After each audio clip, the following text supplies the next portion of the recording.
Hello, winners, and welcome to the Wrong Button Podcast, the show where we talk all things nerd, most things video games, and generally anything that tickles our fancy. Winners, you guys are about to have a very special episode because we now have merch. Do we really? Yeah, we have merch. Oh, no. Tyler, can you show the winners and put the link for our Save the Squales merch that you mocked up? No, I cannot. You know why, Chris? It's because this is a podcast. If I could show them, I would. But however, I'll put the link in the description. That's okay. No. You haven't put our podcast on YouTube in video form. Yeah, what do you think that camera is right over there? You've been taping me this whole time. Only our special alone time. Welcome, winners. We're back for the final episode of our Ahsoka installment series. Episode 7, but 8. But 8. And actually, this is a very special episode for you guys because we are on the opposite sides of the spectrum on loving versus not liking this episode. Yeah, I think we are. It's okay that one of us is wrong and the other's right. So just stay tuned for that because I think you can tell very quickly who's the right one and who's in the wrong. Okay, go ahead. Yeah, I like your opening pitch. Let's see where this goes. Episode 8. I'm gonna give it to them. Oh god, what's the name of the episode? It was the warlock or the witch in the wardrobe. Oh yeah, the play on the on the Narnia title. That was great. Title. The Jedi, the Witch, and the Warlord. I loved it. It was overtly C.S. Lewis. We all knew that. But I did, for the fact that they've made so many references to Wonderland, to a land of dreams, to a land of fairy tales. I'm not at all upset with the title cards for any of this. Oh, the title cards have been great. This one definitely takes the cake, though. Although I think it's kind of disrespectful to call Thrawn a warlord. I feel like that's beneath his station. His standing, yeah. But right off the top, I really like this episode. I thought all of the meaning behind it, the cinematography, as usual, blew me away. And I really liked the dialogue and the conversation we got with a lot of our characters. And I actually wanted to touch on a couple of points, which we'll get to soon, about our dear friend Morgan Elsbeth, because she was definitely the debate of. Was it last week's episode or is it last 2 weeks? week? Yeah, last week's episode. Mrs. Play did not like the relegation of her character, and I think this episode kind of confirms how Mrs. Play felt. You think so? Yeah. Wow. I actually think that Morgan stole the spotlight and made the ultimate sacrifice. However, she stole the spotlight for a total of 10 minutes. So I don't think she stole the spotlight at all. I think when we look at the entire situation and scene, she was sent down there to die no matter what, and it was Thrawn did her the courtesy of being like, I won't ask unless I have to, but I also firmly believe that he did not have value in her, so I think that was a calculated loss. I think she actually got her props from the Great Mothers, who I think they all said in this episode that without Morgan, none of this would have happened. Like, Morgan was the reason that they got here. So I don't quite agree with Mrs. Play on this, but that's just me. I'm one of the millions of opinions of very opinionated Star Wars fans, as you know. Yes, and not in a bad way. All right, so we'll start off with I guess we should start off with the start of the episode, with everyone kind of being reunited and being back together. I thought it was handled very well. I thought we got to see a lot of growth in a lot of characters. We got a few points, though, where it really teetered into Sabine and Ahsoka's path passed more than I thought it would. Mm-hmm. Which now makes Anakin coming back for episode. It was 4 or 5. It was 4 and 5 with the Shadow Warrior, and yeah, where 5 where it's Anakin teaching Ahsoka, and even later on in this episode, there are points where you can see like, for all of Anakin's faults, he was never a bad teacher. Oh, never. Sometimes a poor teacher, Yeah. but never a bad teacher. And I think this episode really nailed down the student-teacher relationship, Anakin Ahsoka's relationship, and started to really delve into the past of, hey, it's been 7 years. What happened between Ahsoka and Sabine that caused such a rift to where neither one of them wanted to talk to the other? Yeah. And, Sorry. I did the same thing. It's funny because we got that exact line of dialogue between Ezra and Huang, which in that first scene when Ezra's building his lightsaber, I knew he was going to build a new one. I loved that scene just for the fact that Ezra's already built 2 lightsabers in his life already. He's still a pretty young guy. Yeah. But obviously he was what did Balin refer to him as? A Boken Jedi? Yes. In the last episode? Like a wildling Jedi? Yeah. So he never got to meet Huang. Yes. His master did, which we got some extended Kanan talk for the first time in the last episode of the season. But I like how Ezra's just not giving any respect to this dusty old droid who keeps trying to tell him how to build his lightsaber. And Ezra's like, I don't need this from you. Like, what? Who is this? Who is this droid trying to tell me what I already know? So I was taken both ways on this one, right? One, I was very excited for all the Kanan talk. 2, I was excited that it was, hey, this is what Kanan used, and this is how Kanan taught you, so it would make sense that you would like a lightsaber like his. Because the first time we're into a bit of a backstory tangent. The first time we meet Kanan, and he's rescuing Ezra, he goes, "I'm about to pull a Sabine," and you watch him like take out a stick and then take out what looks like a pommel or like a blade break, and he puts it together, and then he goes and turns on the lightsaber. Yep. And it's just like, and all the stormtroopers are like, what the hell is going on? And someone's like, no, that's a Jedi. I've heard of those. We need to watch out for those. And to me, it was because now I want the next season for Ezra to do that exact to same do thing. that thing at one point, to be like, hey, I'm here. I'm a Jedi. I will say I was bummed that we watched Ezra put together a lightsaber for like the 3rd time the exact same way. I wanted Huang to be there to be like, let's see how in touch with the Force you really are. And that's the only thing I think I really, really wanted, and was a little disappointed that we just kind of skipped over that. And I get time constraints. Well, I was going to say not just time constraints for the episode in general, but I think in their situation, listen, I know they're traveling very slow, protecting the lovely Noti village, which Noti village. They're great. But at the same time, like they gotta stop Thrawn before he gets out of this galaxy. Narrator note: he got out of the galaxy. But I think if they were in a position to where they could focus more, that Ezra would have been able to do that. But I love that in the last episode when we got to see the fight scene as the night troopers are surrounding the village and surrounding Sabine and Ezra. Sabine offers him the lightsaber, and he's like, "Oh no, I don't need that. That's yours. I gave it to you.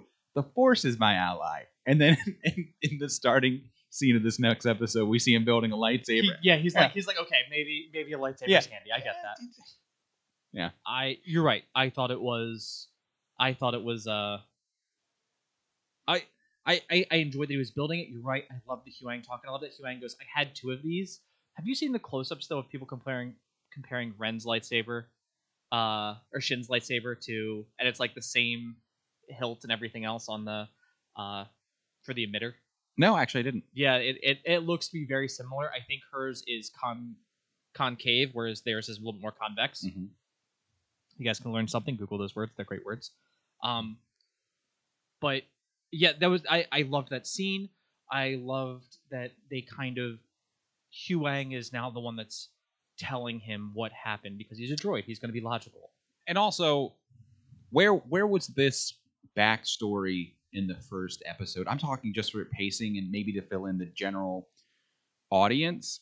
In that dialogue, first of all, I love the fact that Ezra this entire time has no idea of any galactic history because obviously he's been off in this other galaxy. So yeah, it's been for at least 7 to 10 years. Yeah, him trying to piece together what happened after he left is hilarious to me. So Huang's like, oh, after what happened on Mandalore, and Ezra is like, which is like, come on. Yeah, and then to confirm, no, her family was wiped out, and it kind of makes you wonder now.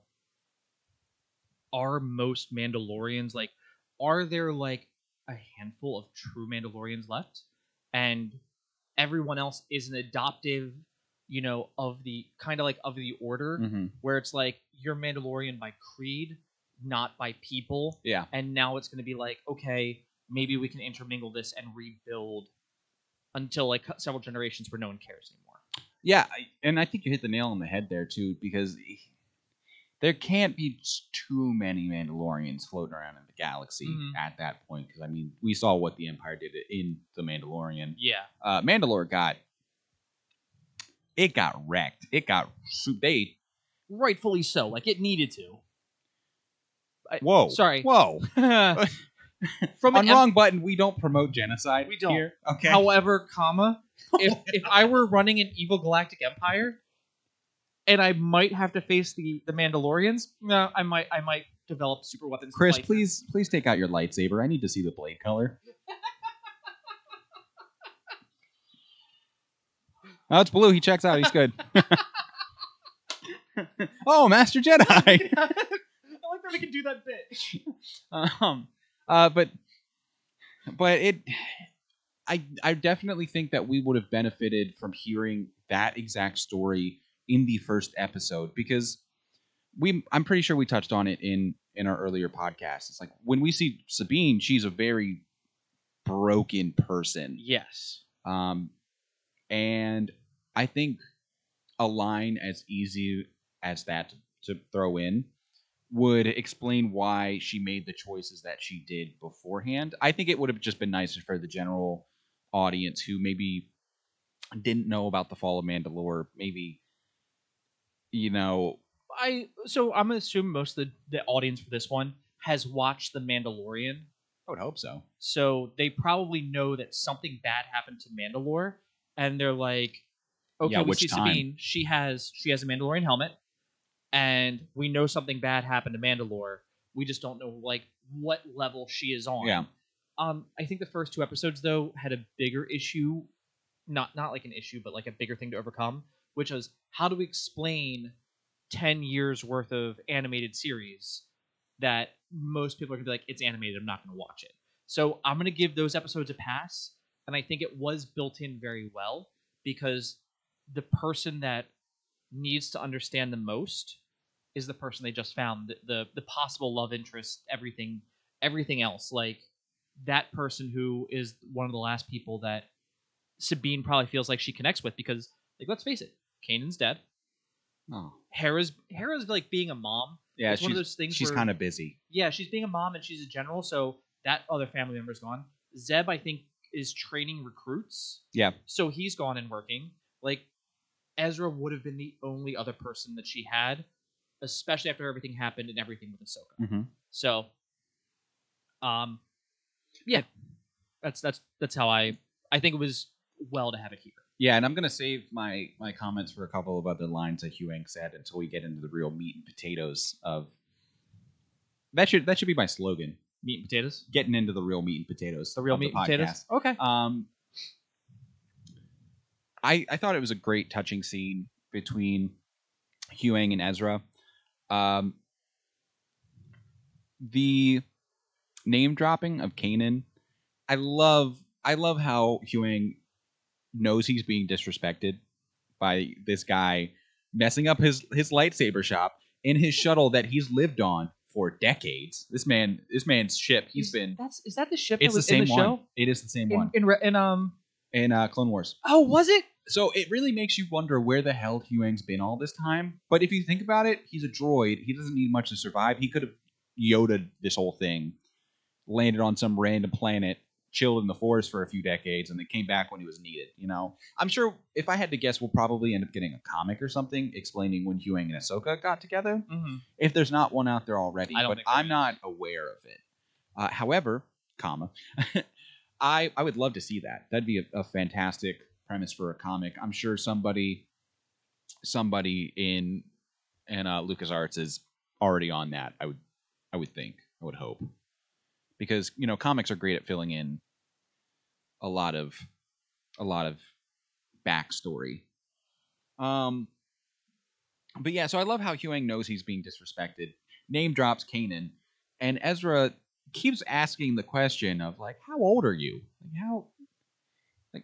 How exactly old are you, Mr. Huyang? Yep. Mr. 25 to 27,000-year-old droid. And I love that he remembers the part that he's looking for based on Ezra's master, like Kanan's lightsaber, and how it had like the circular hilt, more like the circular guard. Yeah, Sorry. like an EP or a rapier. Yeah. Yeah. Perfect. Yeah. Thank you. You're welcome. I might like weapons of all type. Yeah. And I thought it was really touching. Huyang talking about Mr. Caleb Doom. Quiet boy, a little shy, but I suppose in the time it was. And you got to think that's probably one of the last Jedi that he helped build a lightsaber with. Like, other than that, we got the next batch of younglings, and that's my guy it. Gunji. Yeah, he's a good little Wookiee. He is, with his wooden lightsaber. With his wood, I love that. It's such so a great, cool. Homage to Kashyyyk. Yeah. So that was beautiful. Huyang has proven time and time again to serve as the world building piece of the show, which, like I said, when he's 27,000 years old, if you're not serving to world build somehow, you haven't lived. Yeah. And, C-3PO. You know a thing or two, seen a thing or two. You don't have your mind wiped conveniently after 3 movies. Yep. Not R2, though. R2 is the most gang... I know Chopper's a war criminal. R2's just a gangster. R2 rides hard. He is the ultimate ride or die droid. But yeah, it's nice seeing Ezra try to piece together what happened between Sabine and Ahsoka, because obviously he feels the tension. Something's up. You don't even need to feel the tension through the Force. You can see the tension. Yeah, There's always tension. Yeah. And then it takes us outside of the ship. Sabine's looking for a place to breathe. And, there's Ahsoka the White, just chilling on the ship, meditating, doing the Ahsoka thing. So, go ahead, keep going. That scene to me was like perfect, and I'll get to it in a minute why. Perfect. Wow. Yeah, that was like a perfect scene.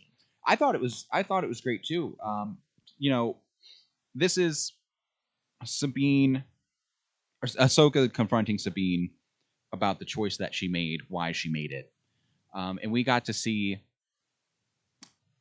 them officially moving past the troubles, the troubles that they've had over the past few years. And I thought it was just like you said, it's really well done. So that the scene that we're talking about, Sabine walks outside right before Ezra can go, hey, so what happened between you guys? She conveniently Batmans. She does that all the time, by the way. That's not just a Sabine and Ahsoka. That is Sabine from Rebels. That is just who she is. Yep. And she walks outside, and Ahsoka is sitting on top of the ship because they're flying right above the Nodi. Yeah. Nodi people. Nodi tribe. Very slow. Yeah, and they're plotting along, and they're like, okay, we're gonna provide them some cover and get them the next safe spot. And Ahsoka sits up there, and what I think shows you how different Ahsoka is from episode 1 to episode 8, right?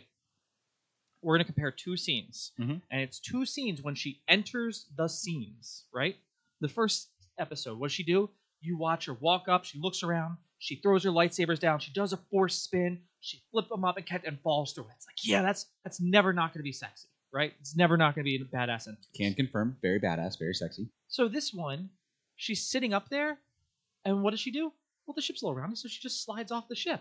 And then she lands next to her and smiles. Like, yes, she confronts her because that is the proper term, but this was her, I think, praising and going like, hey, no, you found Ezra. You succeeded. We succeeded because you succeeded. We would have never done this without you. And it was, and there was no chastising, there was no anything. It was, hey, you know what? Deep down, you made the right call. How do I know this? Because every call that I made, even when I didn't know what I was doing, my master stood by me and believed I made the right call. So you know what?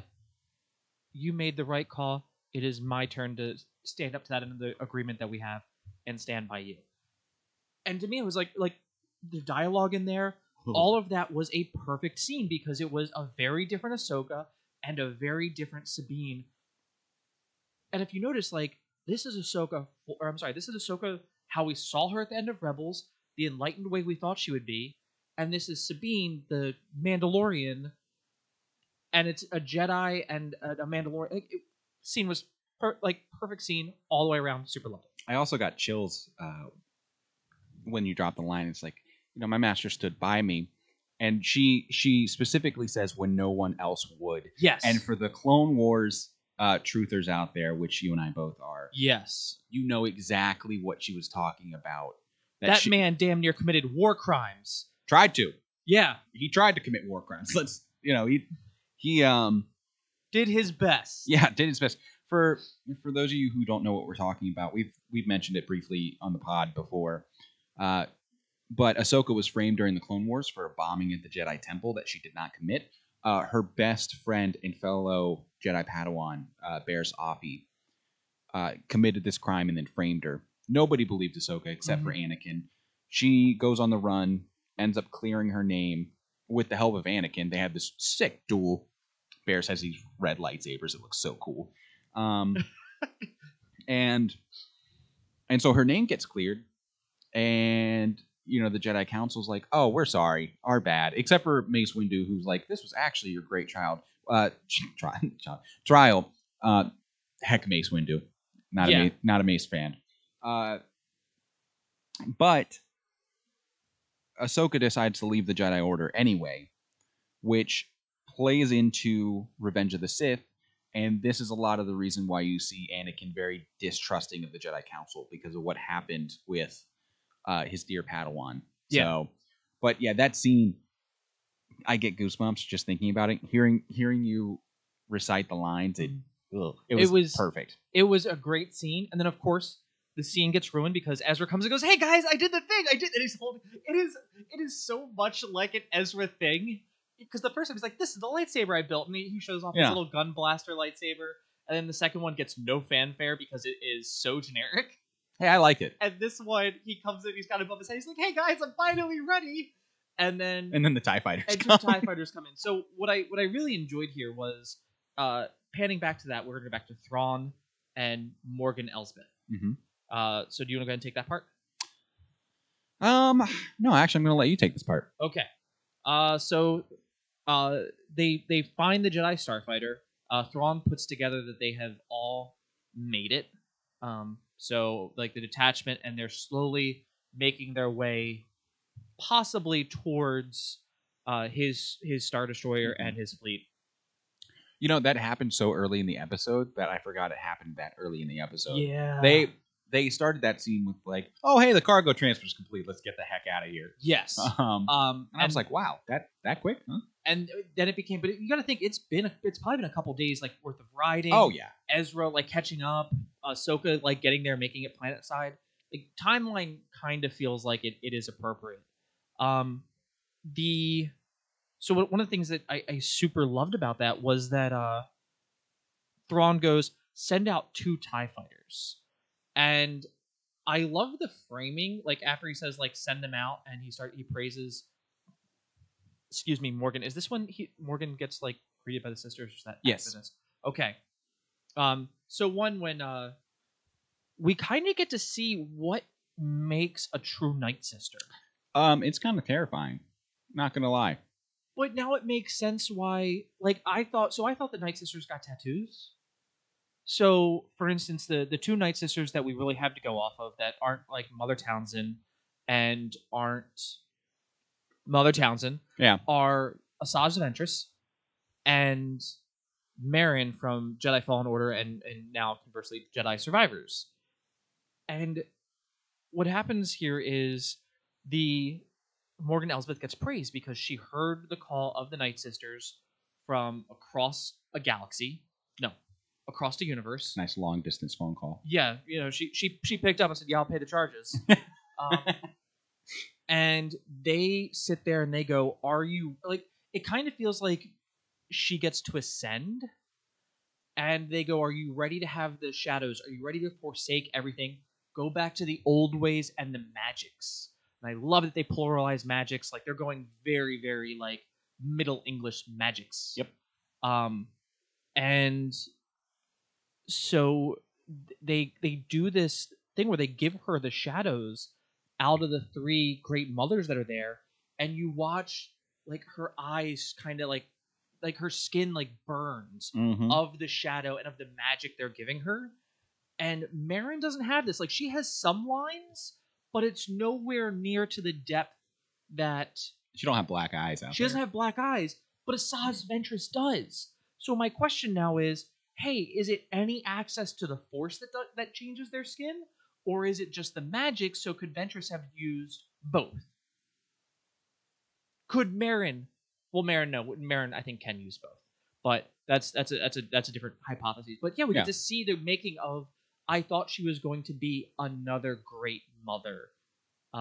Yeah, that's where I thought that was going to. I didn't see what ended up happening to Morgan. I didn't foresee that coming. I thought we were going to get her for the next season / whenever Dave Filoni's Super Avengers Jedi movie comes out. I love how Thrawn's just witnessing all of this in the background. I kind of felt like it was a weird spot for him because here's this Grand Admiral and he just happens to be witnessing this very sacred Dathomiri Night Sister ritual ceremony, whatever you want to call it. I think had this happened in Rebels, he would have been a little bit more. He would have been a little bit more respectful of it. Mm-hmm. I think because of the direness of the situation and the overall grand plan, he stood there because he's like, do your thing because it's going to give us the edge that we possibly need. Yeah, because they need everything. They do. And I think, is it in this scene that they mention why he's going all out about this? Yeah, I think when he dispatches the TIE fighters, Thrawn mentions there will be no negotiating with the Padawan of Anakin Skywalker. Of Anakin Skywalker. Yeah, and I love that because Thrawn's always been the only Imperial officer, probably the only villain in Star Wars to take the rebellion, to take the heroes seriously. Yeah, at face value. Like, hey, these guys are. Do you see how many people they've duped? And I think I skipped over the scene where he's like, send 2 TIE fighters, and the reason 2 TIE fighters is a massive, like a massive amount of resources is especially for him. One, he's working on a very limited budget right now.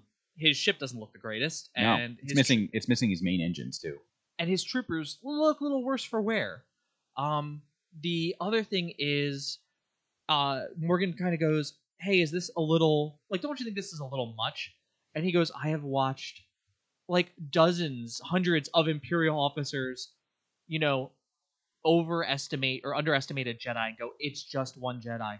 I have seen what they can do. And you have to think, is he talking about, oh, I also saw the Clone Wars and I saw how that shit went? It would be a perfect.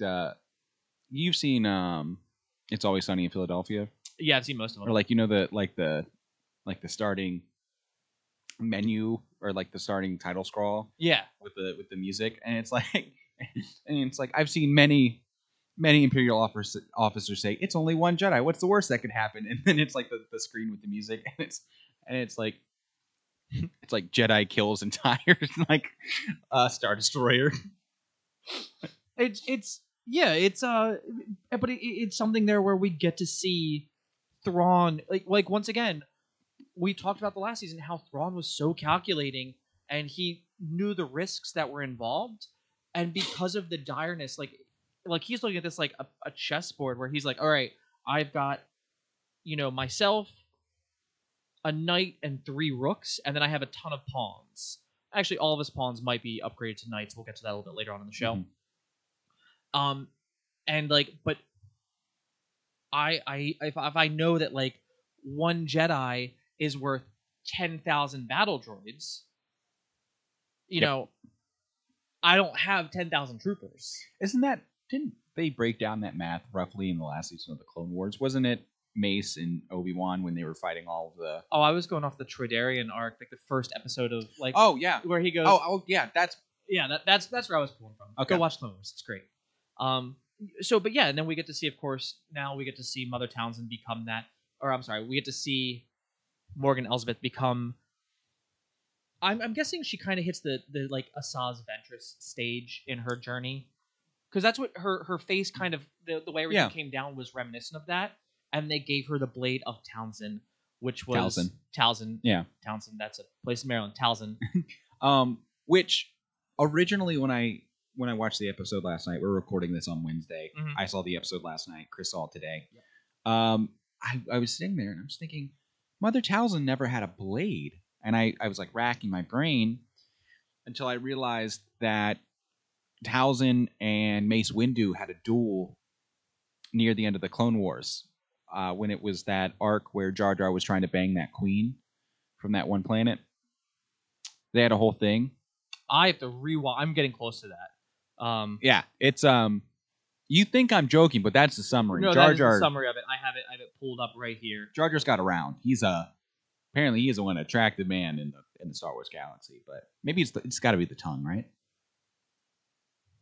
Okay, look, wider demographic audience, PG-13 rating, and we're getting real close to that line. We got one F-bomb. What do you got next? I'm just... Fuck, that's close. All right, there we go. And I wasted it. Anyway, yeah, actually, I just pulled it up, and it's like a serpent. The blade comes out of the mouth of the hilt. Yeah, so it makes it even more reminiscent of a lightsaber. It's pretty freaking cool. It is. But I thought that was really cool. I don't know how the Great Mothers procured that. I assume like when she dies or something, like I assume a lot of their stuff kind of goes into a pocket dimension. Yeah. And they can just summon it. Pocket dimension. Yeah. You get blown into a dimension and you just see all the Night Sisters like weaponry just sitting there like in a corner. Oh, so there's probably some Sith stuff. I assume it's like I assume because it's magics, like they are able to be like call it here and it materializes where it's needed. Yeah, it's just a huge storage facility in this ultimate. That's the entire dimension. There's nothing. It's just like it's huge. It's that place from the end of Ark of the Covenant of Indiana Jones where they're just wheeling it along. Yep. That's where the blade was. Got it. Top men, safe place. Yeah, it was really. The ceremony I thought was really cool. Morgan getting this power was also really cool. Her voice changes. Yeah. It's subtle. It's nowhere near what the other mothers have, but it does make me think that you accept something into you. Oh yeah, you're way more sinister after that. Yeah. But yeah, moving ahead, actually getting back to the whole TIE fighters attacking the Jedi shuttle. Because on this podcast, we love to do things a little out of order. That's me. It's me, my ADHD brain. I love how this entire series, we've seen this Jedi, Star Cruiser take hit after hit after hit. But it was those pea shooters. Yeah, with the pea shooters. Yeah. And then you see just 2 TIE fighters go and level that thing. They were calculated. I also think that these night troopers, dedicated, devoted to Thrawn, are better than stormtroopers. They've reached the upper echelon of we're pretty good at what we do kind of deal. Yeah, I would assume that on your flagship, So like on Vader's flagship would have been the remnants of the 501st clones, Yeah. and the other 501st troopers that would have been inducted after like stormtrooper basic training and stuff. So I assume that they would be better per se than others in the fleet. Yeah, others. And the same fleet. goes with Thrawn's With flagship. Yeah. So they hit the mark, and then we see Ezra and Ahsoka, dive off the ship, trying to save the Nodi village from this being huge crushed. from being crushed.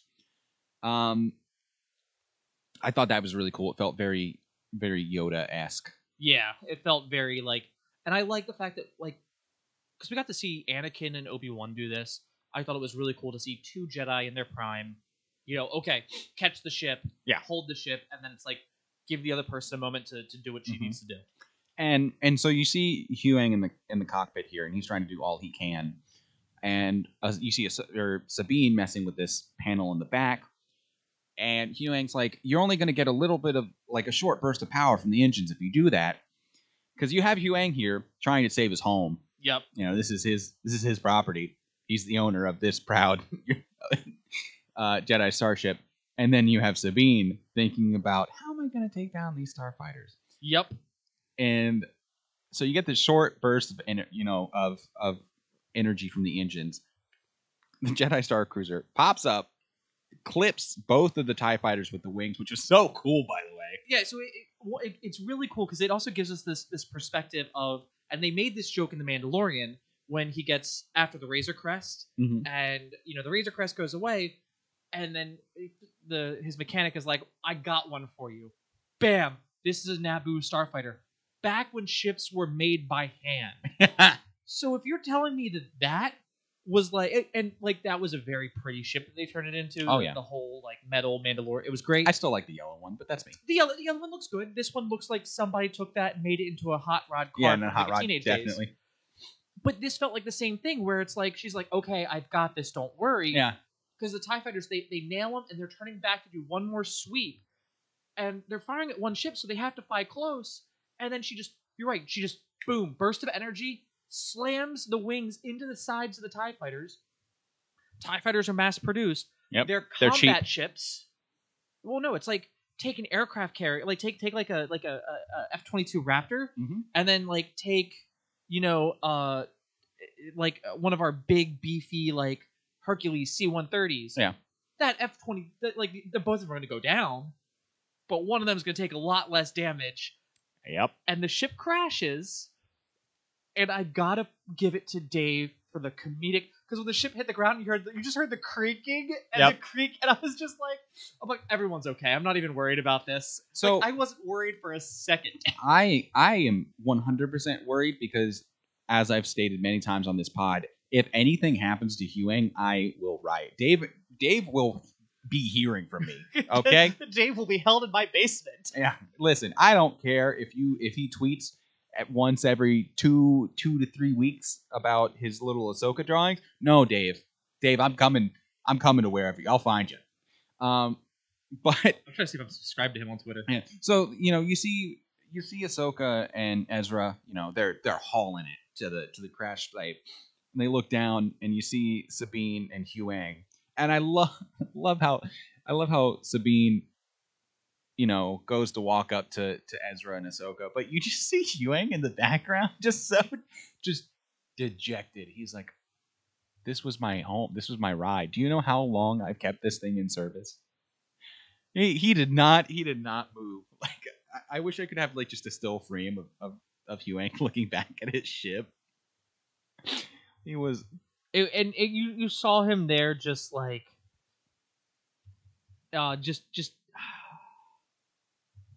I loved everything to do with that, because I thought it was such a great scene, and then it was so much it was so much fun because Sabine walks up and goes, "Got him." Yeah. Like, it was just like, you both have the force, but I took him out without firing a shot. Like, that was the most like, I'm a Jedi and a Mandalorian thing. That was the most Anakin, and I am definitely Ahsoka's Padawan thing that she could have done. I could see Anakin doing that with Obi-Wan.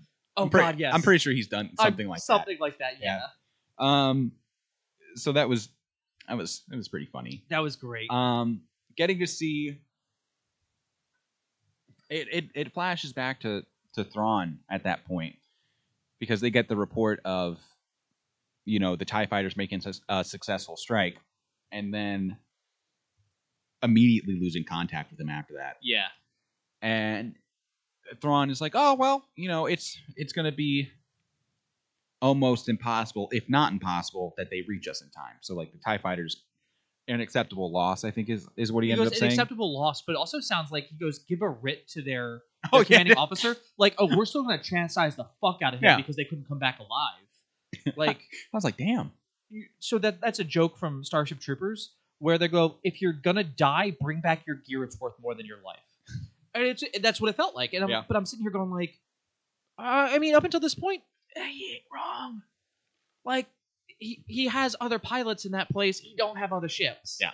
So I completely... Like, come on, are you kidding me? I understood where he was coming from, and I did appreciate that. We've been in this other galaxy for 7 to 10 years, and you mean to tell me they couldn't come back from that mission with their ships intact? At least bring the ships back. Hell, half of each would have been better. Yeah. And I do like that writ gets drawn up, and then it becomes... Well, he goes, it's almost impossible. Send a ground team. He goes, that's why we're going to send a strike force, a ground assault. It wasn't a strike force. It was a ground assault. Was it a ground assault? It was a ground assault. Yes, not in the way that I was thinking. I think they should have said bombardment. Walkers? I was going to say bombardment. No. Oh no, ground assault because they ended up being in the fortress. So yeah, okay. Because they said, hey, this will slow us down, or fucking Ezra just goes, oh, well, that's going to slow us down a little. I like that we're seeing Ahsoka from closer to the end of Clone Wars, not end of Clone Wars Ahsoka, but like coming into her own, where she's like only if we let it, and she's creative. They go grab 2 of the hounds. She's in her bag. Yeah, we're gonna ride out to find them, and that's what they do, because she still has to close that ground. They still have to make it to Thrawn's ship, and that's what they do, and I think it turns out to be to their advantage because of what was coming for them. Yeah, there's no way they make it in the Star Cruiser. Yeah, for what Thrawn had planned for them.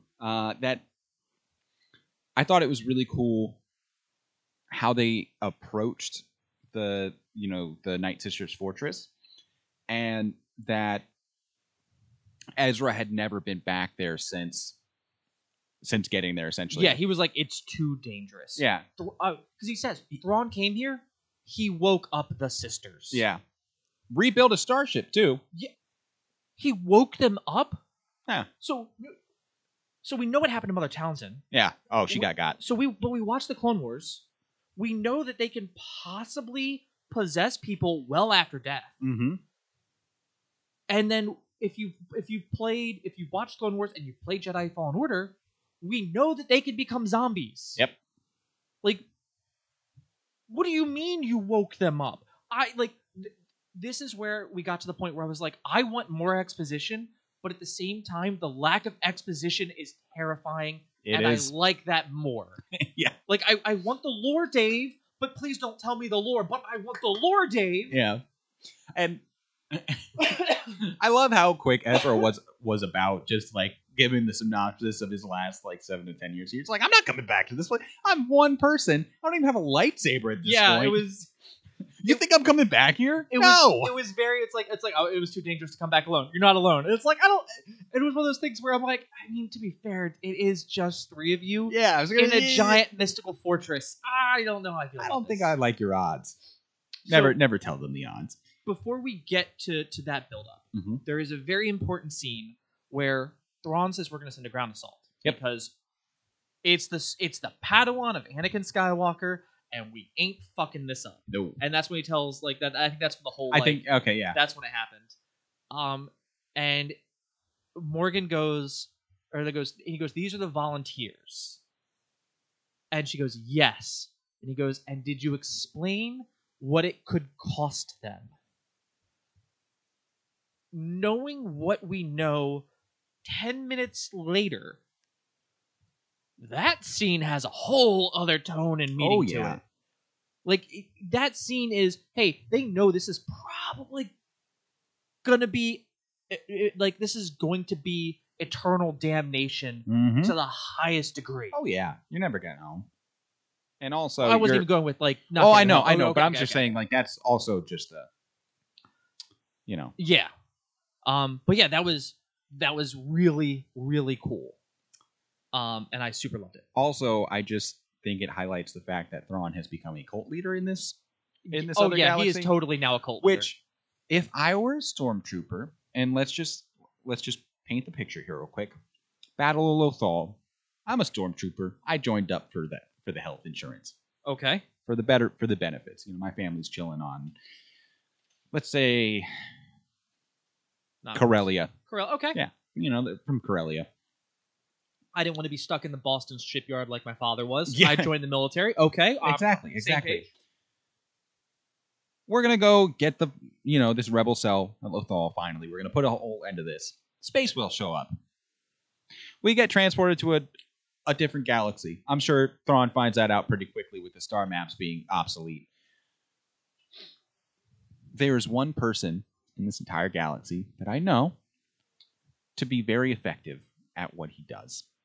And that's Grand Admiral Thrawn. That's my boss. Never have I seen Thrawn lose a straight up fight, a straight up battle. He doesn't lose like that, Yes. I think I'm going to follow him. And if he needs something, then I'm going to. How did you not care for this episode? It's actually really good. Oh no, it was. I love you. Thank you for not being here for the bit, but being here for that. Get a good night's sleep.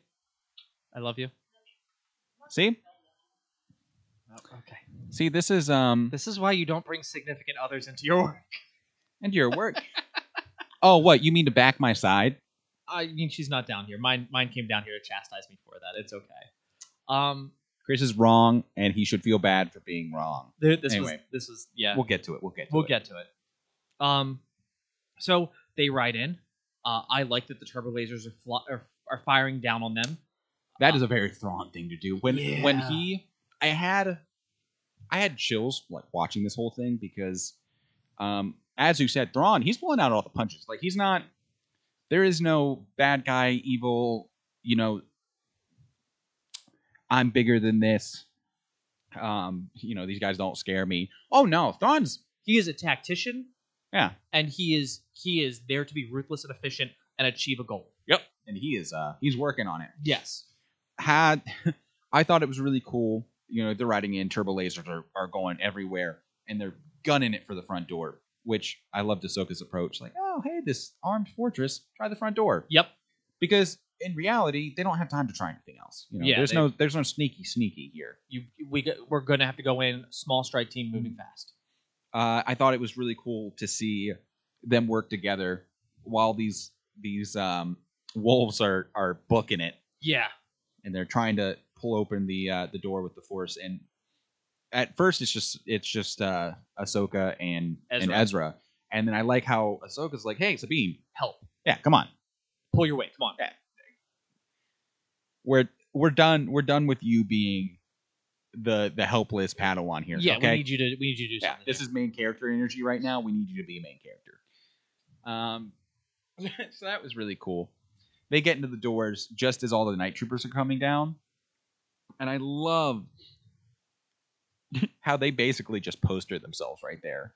You have Ahsoka with her lightsabers, and then you have Ezra with his new blue lightsaber and Sabine with the green one. Yeah. I was like, that's a poster right there. Oh, yeah. Well, no. They came in A-team style.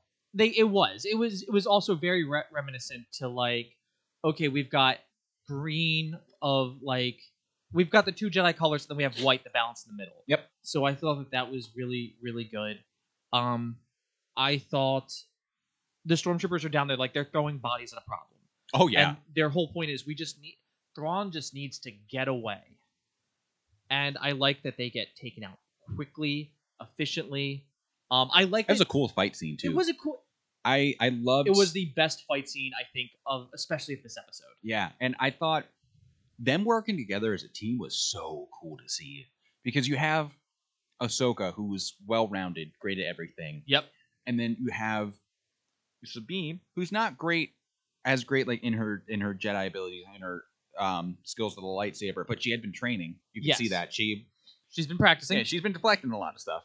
But she also has her blasters. I do like this. Ahsoka's like, Sabine, blaster. Like, look, I need you to be more efficient than you are with this. Yeah. Pull out the gun.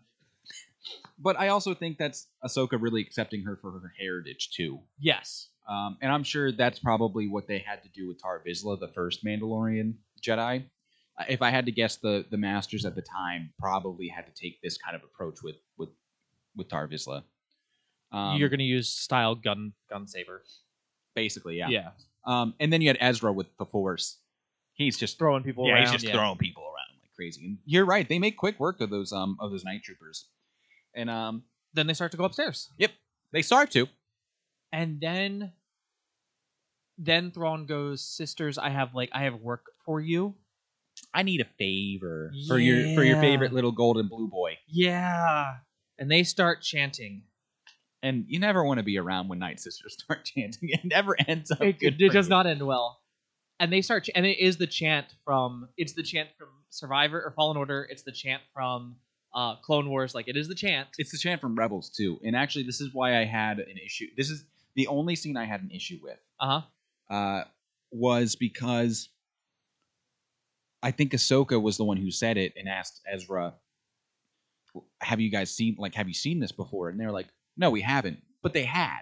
Yeah. They were on Dathomir in Rebels. At one point, Sabine gets taken over by a Night Sister spirit, which I think, was that Talzin? It was either Talzin or was the old grandmother who they went through. That was an ugly Night Sister, by the way. I know you were the oldest Night Sister. You were ugly. She was. Ugh. I mean, she's older. Looked like a bug. So this is where I'm gonna this is where I'm gonna start to get into one. A lot of my issues with this show. Like, I know you said, hey, pacing wise early on, so I'm gonna we're getting to like the end of it, the penultimate, like where it gets to. Mm-hmm. One, we get to the Night Sisters doing a thing, building up Morgan Elsbeth. Really, Ezra not building a lightsaber traditionally. I think that is such a detriment to this show, because that would, to me, what this said was, Ezra said in the last episode, right? Mm-hmm. The Force is my ally, right? Yep. Force is my ally. I understand him needing to build a lightsaber for what they're about to do. Mm-hmm. The fact that he was building it how he's always built it, I'm like, you've had no character growth. You are the same character, because Huang is there to teach you, and this is him. This is the ability to see how in tune he is with the Force, is to watch him assemble a lightsaber. Ooh. No. We're not going to get it. In the Clone Wars, no character growth? He's been stuck on another galaxy for 7 years. That's all character growth. I don't care. They don't have time to do the whole in tune with the Force bit. They're busy. They have a time limit. He said the last episode, the Force is my ally. Yes, the Force is your ally, but you work quicker. Listen. He needed to talk to Huang about... I would have rather had the dialogue with Huang talking about Kanan than seeing Ezra build his lightsaber. They didn't have time for that. Because you know what? He would have been building that thing, and you know what would have happened? The TIE fighters would have showed up, and everybody would have just died. No, not died. But their ship would have been gone. There would have been a lot of Noti just littering the ground. Listen, I'm sure if Ezra wants to build it the classical way, he can, but he didn't have time for this. Okay, I'm gonna throw something out there for you, right? Oh, great. I love The Force Unleashed. It's a great game. Thank you, Sam Whitaker. Fucking love you. I'd love to get you on the podcast. I'll reach out to him. I'll have my people get with his people. We should. How long did it take Starkiller to almost assemble his lightsaber? I don't know. In the beginning of Star Wars Force Unleashed. Before he was interrupted by Vader. Spoilers. It's been a while, so I don't know the exact time frame. 10 fucking seconds! You couldn't give me 10 seconds of him building his goddamn lightsaber with the Force. Starkiller was the most OP apprentice to ever live. Why do you think he's not canon? I don't care that he's not canon, but it took... that's my point. It takes 10 seconds for you to show me that Ezra is a better and grown character. Okay, well, when Ezra And then you has have to to tell me build everything. his lightsaber for the 4th time No, because he it's keeps already losing ruined. it. It's already ruined. Okay. I bet you he can take it apart and reassemble it at will if he so pleases. That's fine. But seriously, you could have had all the dialogue. Hugh Ang could have still given him He the is piece. not a youngling anymore. He doesn't need to display it. If he has to build it quick, he has to build it quick. You said Hugh Ang's seen a thing or two because he's been around, so he knows a thing or two. Oh, brother. I honestly think that is one of the weakest parts of this entire show is they sacrificed showing me how powerful Ezra is and the old way that the Jedi used to do something. Because that's one of the coolest things from the Clone Wars. That's one of the coolest things from every other part of the series. Mm-hmm. And you just... Agree to disagree. He just put it together. And I was like...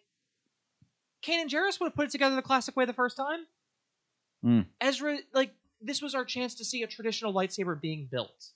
And I feel like that's lost on us. Oh, it's now. okay. We can see with Ahsoka when she has to, rebuild hers. I don't think she's never going to go back to double lightsaber. I think it's done. Agreed If she to does, disagree. she'll pick someone else's. But also, pause. Okay. That's a massive thing to have a gripe about. They had to tell me about how different his character was, and you had like all these great opportunities here to sit here, take 10 seconds, have the dialogue, give me a 10-second scene. It was a 46-minute episode. You're telling me you couldn't put up to 50? Budget. For him to put together a goddamn lightsaber? They're using puppets. You could do this. You had to CGI. The whole lightsaber building scene. I mean, come on. The practical effects are cheaper. Like, don't you know that? Come on. I mean, yeah, they are, but you could have... If there was one scene to blow a little bit of budget on, guess what? It would have been that scene. Listen, I'll contact Dave and I'll have him show you Ezra making his lightsaber. I don't want to see that now. No, I don't want it out of pity. I want it to be part of the integral part of the story. All right. Okay. Well. All right. Next, probably one of the... I think the high... So I think the other issue with this is the highs on this episode are really cool, but after the highs of the last 2 episodes, they're still like paling in comparison. I mean, nothing is going to top what the Hayden Christensen episode is, which sucks for the rest of Ahsoka because you see that scene and like that goes down as one of the best Star Wars. Did you notice that like any time that like one of the actors that play Anakin come back, like that's the best episode we all talk about? Oh yeah, like Kenobi, Ahsoka, Rebels, like. Yeah. Oh, they're. Oh, I know what you're talking about. Oh, we're whores for Anakin. Yeah, that's all it is. But yeah, no. Yes, that to me Hayden Christensen is the love of my life. I can see that. If I get to meet that man, I am going to give him all of the praise that he should have gotten back in 2002 and 2005. I'm going to make up for like 20 years of you being treated like shit right this moment. Yeah. You're going to feel it, sir. Yeah. I'm taking him out to dinner. Maybe home later. So after that, we do get to the scene where the night troopers live up to their name. Yep. They called it, and you've been calling it. Yeah. I think every fan has been calling it who knows what happens with Night Sisters. And when you called them Night Troopers, I was like, that's a dope name. And that was like my immediate... Because I dodged everything when they were called Night Troopers. They, after being cut down, they start getting up. And I like the fact that is heralding right back to the fall of Dathomir in the original... In the Clone Wars, the Clone Wars. And it was great. It was really cool. They get up clunky, and then their eyes glow that turquoisey, greeny blue. Yeah. It was such a good scene. Beautifully put together. Yeah. Unlike Ezra's lightsaber. You can keep calling it all you want. Yeah, no, that was absolutely stellar and fantastic. And then they start running because that's the only option that they now have. I mean, they could have cut off their limbs. Yeah, but they could have cut them in half. Let's just think of this from a practical standpoint. Like, I know they're being chased by these undead troopers, but I'm pretty sure they would have been a lot slower had you cut them. But more started Darth coming Maul down style. the stairs. Well, yeah, I'm just saying. From I agree. Darth Maul style. Just I agree. Slice them. I'm happy we never got to see any of their faces because I realized that'd have been a lot. Yep. But at the same time, I wish we could have gotten to see like one decrepit, like give me Pirates of the Caribbean 1 face with the glowing eyes underneath the mask. Yeah. I could have taken that. So my question for you regarding the Night Troopers is, do you think that they were dead originally? Because I don't. I don't think they were either. I think these were just battle hardened guys who are in a cult of Thrawn. You know. I think they were in a cult of Thrawn, and when they all became Night Troopers, I think it was like, hey, drink this Kool-Aid now. I'm betting there was like that's why they're wrapped up in the red, Yeah. and it's tying them to like the Dathomirian magic, Mm-hmm. and that is what like they knew that they were always dead men walking. Yeah. And I think part of the other thing is like, yeah, they're battle hardened, but they're also 10 years older. Yep. And you gotta think these guys are adults, so these guys they are not going to be like, yeah, they might be As better effective. shots, but they're older, and you're gonna fight some kids with lightsabers. Yeah. Like, no, that it makes sense that you would get there. Carl wakes up with lower back pain. Yeah. It's hard, and it's hard to get his helmet on sometimes. You know, like takes it out of you being in another galaxy. So. Yeah, polish your armor. Ray ran off polish like 6 months ago. We don't know if this is even water over here. Yeah, I have that. I have those questions about this galaxy. Yeah, too. I'm like, like, what flies here? You Yeah, know? but what? How does this all work? I love how they're. I love the Night Sisters temple, and it's just one very long staircase that they have to keep jamming. Yeah, and they cut the doors. Yeah. They do the old school like kill the door controls because that'll stop them. Yeah. Hey, it slows them down. I did like the fact that at one point they cut one door control and they blew it open and they cut the next one immediately. Yep. And I'm like, actually, that's the smartest move you can do. Like how many breaching charges do you really think they have on them? Yeah. Like you're going to eliminate a lot of how they fight. On the other side of the door, you just have the Night Troopers with like the hands on their hips. Like, why did you do that? Like again, we got another thermal. We're out of thermals. Yeah. This entire scene or this entire sequence leading up to the top of the fortress, it felt like you were playing a video game or watching somebody play a video game, because then you got to the halfway point and then there's Morgan Elsbeth with her sword of Towson. Yes. Looking badass because she looked that is not somebody I would want to come up to a room in. And I almost thought that we were going to see Ahsoka sacrifice herself here. No. You didn't think so? No, I can. So I'll go through and I'll paint, because this is going to be where my next issue with the show great. is. Okay. One, I think that not all of the Night Troopers that were coming down the stairs, I think a lot of them were dead. I think when they died, they put them in the rooms, and when they did the thing to wake them all up, because if you noticed, it looks like only 20 to 30 troopers went down. Yeah. And I'm like, they killed most of them in that room, mm-hmm. and then some were still coming down, and then others were coming through other doors. Yeah. So I think when they woke them up, the dead ones that they just kind of stored and kept were also being like, oh yeah, and that was like reinforced. Oh, that's fair. That's just some headcanon. I don't know if that's true, but that's headcanon. So they get up to the top, right? And we got the Night Troopers. They're still facing them. Some of them are obviously still alive. Some of them are dead. Gotta be creepy. Yeah. I haven't seen Tim for 6 months. What the hell is he doing here? Yeah. I didn't know we could see our eyes through these things. You know there's opacity to this? And we get the whole go around. There's not enough time, right? Yep. And the Night Troopers get up there, and they stand around. And they're like, "No, we're gonna have the duel happen." Well, no, I was talking about the scene when they're still in the fortress, because Ahsoka and Morgan were fighting initially. Oh, like, downstairs. Yeah. That's where I thought Ahsoka was gonna sacrifice herself. That's what it kind of felt like, because every time we hear you guys go, I'll take care of this. The person taking care of it dies. And Sabine says we have to stick together. Mm-hmm. And to me, that was Ahsoka's going to be fine. Sabine's not going to leave her. Like, that mistake can't be made again. Her master's going to stick by her. She's going to stick by her master. Mm-hmm. That's how it's going to be. So they start to have this fight. Like, Morgan allows them to run up there. Mm-hmm. I do like that we got to see Demon Purge troopers. Oh, the death. They were. I don't think they were. Those were Purge troopers. They were wearing the black armor. They were Death Troopers. Were they Death Troopers? Yeah, they were, because they made the little sound. They were Death Troopers. Like, Thrawn had them at the end of Rebels, the Death Troopers, because that's when Rogue One premiered. Was during like that season of. But were they just Purge troopers? Because they were wearing the black armor. No, here. I'm googling it right now. Go ahead. Yeah. They were badass, and I, as somebody who just got back into Battlefront 2. Love Battlefront 2. Not the OG one. The OG one's amazing. It's like the mecha. But the newer Battlefront 2. If you guys haven't played it in a while, I know it had a terrible launch, but fantastic game. One of my favorite heavies to play is the Death Trooper. I shred as a Death Trooper. I'm a problem. All right, I carry out the Empire's orders at will with the Death Trooper.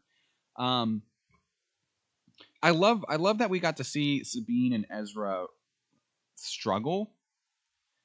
Oh, okay. Okay. Yeah. Yeah. Okay. Sorry. Yeah. I was checking to see that. Go ahead. Yeah. I love that they struggled with those troopers. Those things are not a walk in the park trooper wise, and they're made with their armor's made with Beskar too. I think it has some Beskar in it because like blasts were coming off of them. They weren't like part of me was like, oh, you guys are also undead. Yeah, like they had to have been undead. They had to have been. They had to be older than most of the other and ones. Their strength was definitely and I know we're arriving to your second issue with the show. Yeah, let's just give Sabine the fucking Force. That's where the real F-bomb wanted to go. There it is. That's the second one. There goes our rating. It's PG, gone. Our rating. It's gone. You had, and they kind of allude to this at one point with earlier, and I made us gloss over it. And I did that deliberately. When Ezra and Huyang are talking, part of the reason Ahsoka walked away is because of what happened on Mandalore. Mm-hmm. And it kind of sounded before like Ahsoka wouldn't let Sabine go to Mandalore. Yeah. But then it was like, no, Sabine's like, train me to be a Jedi. And, and Ahsoka's like, yeah, I'm not going to do that when you're in this mental state because that's how we get Sith. And I was like, so you mean to tell me all along that she's been and we made a clear distinction in Rebels. So I'm going to go ahead, continue. I'll provide my rebuttal. Force sensitive. That she didn't have the Force. I like the idea of, hey, this is what it actually means to be a Jedi. Mm-hmm. The Jedi's, and Ahsoka says the Jedi is not about being, using the Force or having a lightsaber. It's about strength of character. And I was like, okay, good. We're going to delineate between, hey, just because you have the Force doesn't mean you're a Jedi. You can still be an asshole with a laser sword, just like in KOTOR 2. Yeah. Go ahead. Plenty of assholes running around with laser swords these days. God. So I'm going to bring attention to two vital points here. Okay. One is the conversation between Ezra and Huyang. Huyang says, word for word, that Ahsoka wanted to unlock Sabine's potential. Giving the guys that there's something there we don't know, right? The second thing is that at one point in Rebels, I'd have to go back and look specifically, but I do recall this, is that I think it was the training episode when Sabine's being taught how to use the Darksaber. Kanan calls Sabine dangerous at one point, right? I know he goes on to say that, like she doesn't use the Force like they do, But who's to say that all of this time, through all of Sabine's trials and tribulations, she's had this very emotional past. And it's not just been in the last few years. Her entire upbringing, if you recall from Rebels, like she's the reason so many Mandalorians got killed. She's been emotionally shut off. Yeah. This entire time. Which also is not healthy. Get that girl into therapy. Talk about it. Oh my God. Yeah. Go get some help on that one. Yeah, she's been carrying around this burden for her entire life. Yeah, she created the genocide weapon that could deal with Beskar armor. Yeah. Some microwave cannon. Yeah. Thanks, buddy. Great job. It's gonna save your people. Don't worry. Yeah. We know we want to go around Beskar armor, but trust me, we know your people exclusively use it, but it's not for them. It's for those other bad people that wear Beskar armor. Mm-hmm. Yeah. Also, though, that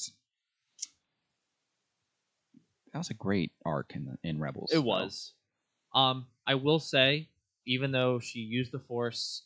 10 out of 10. I like the fact that we are turning to the. Hey, what happens if you just pointed the lightsaber and somebody just turned it on real quick and then turned it off? Yep. Like, Oh, that I'm was so dope. glad that because I mean that's like we got Rey doing that. Like That was so that cool. needs to be normalized. For all the faults that The Last Jedi has, and you actually earlier described my entire philosophy with that movie, is that the highs are super awesome, but the lows suck in the movie. Like that's always been my my view on The Last Jedi. I don't find it as polarizing as so many other people do. Yeah. In the fandom, all the whole Leia space scene. Yeah, that was kind of okay. Anyway, that throne room scene though was one of the most cinematic masterpieces that has ever graced Star Wars. Super cool.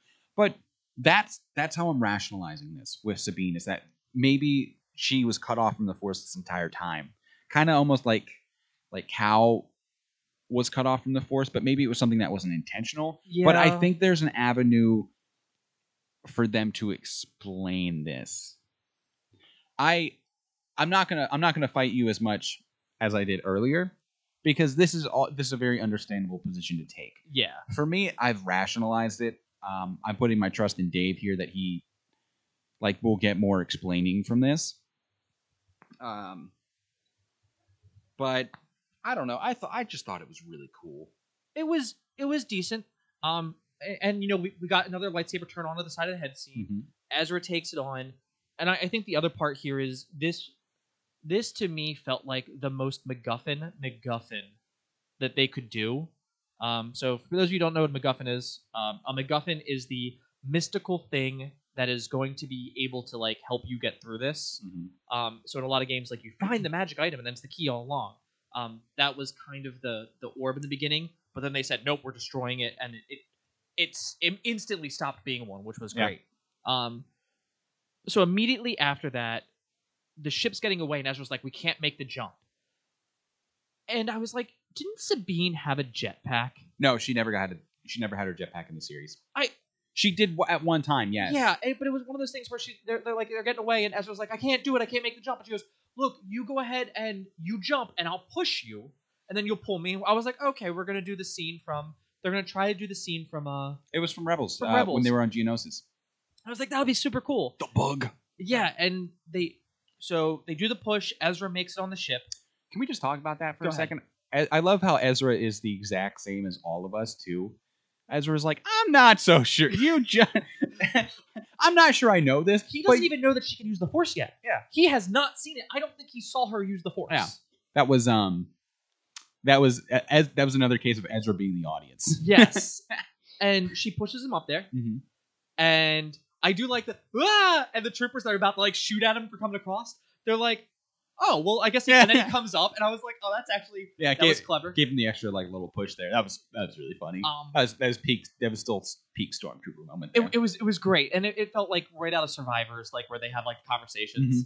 Mm-hmm. He takes them out, and we don't see, and then the scene instantly cuts back to Ahsoka now fighting with Morgan Elsbeth up the ramp. Yeah, they were making their way up to the top. Yeah.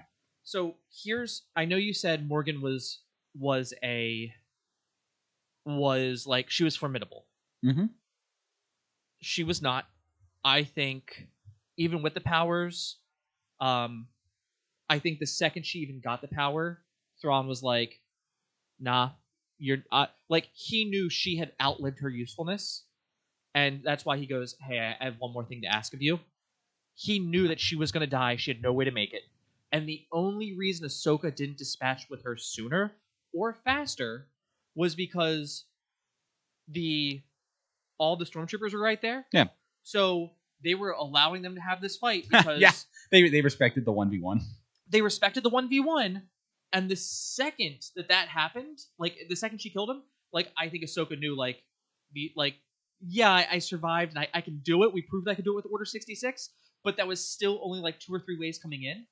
And it was one of those things where I'm like, okay, numbers here, she would eventually get taken out. Yeah. And then they'd be up there after Sabine and Ezra. Mm-hmm.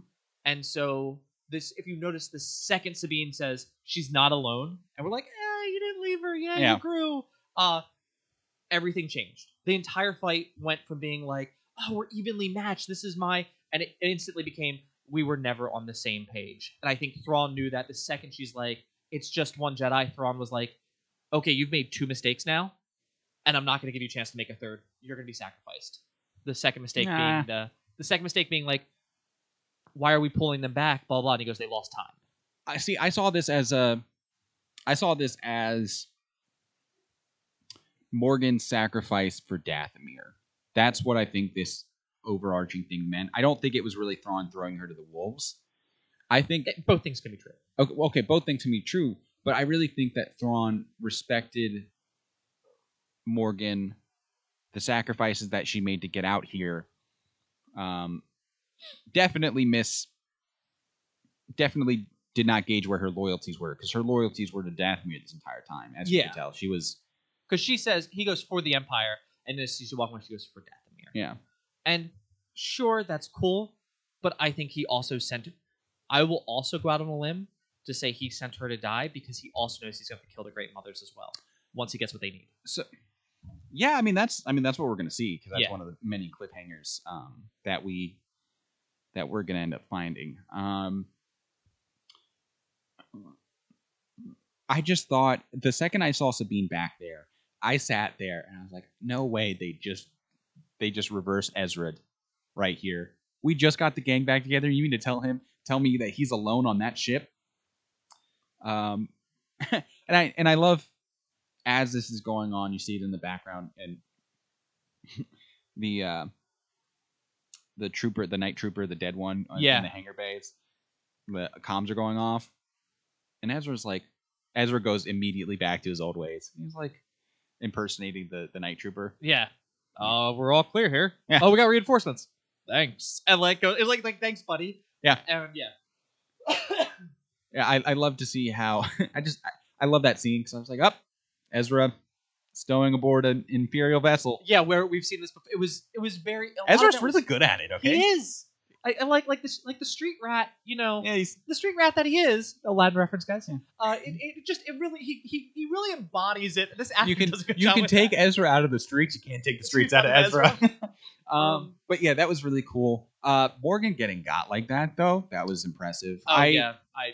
I was up in arms when Morgan managed to kill her sparring saber, though, because I was like, Anakin made that for her. That's a priceless heirloom. That is an heirloom. The second, but I noticed that it was the long one, so it was her Tano blade. It was like it's a shorter blade. They do break easily traditionally in Japanese lore. But then it also, what it does is like this now went from, so and I talked about this in the first episode. 2 blades in Japanese lore is not considered honorable. It's considered more barbaric. Yep. And that's why a lot of Jedi use single blade, because you are stronger with one blade than you are with 2. So it was like the second she did that, I was like, okay, yeah. Ahsoka's now gonna have all of her strength behind this. And then when Sabine came back, she, like, if you notice, like, she didn't stand a chance once she knew Sabine was there and that she had a way out. Yeah, those troopers were getting mowed down. So I thought that was good. Honestly, the choreographed fighting between Morgan and Ahsoka was god awful.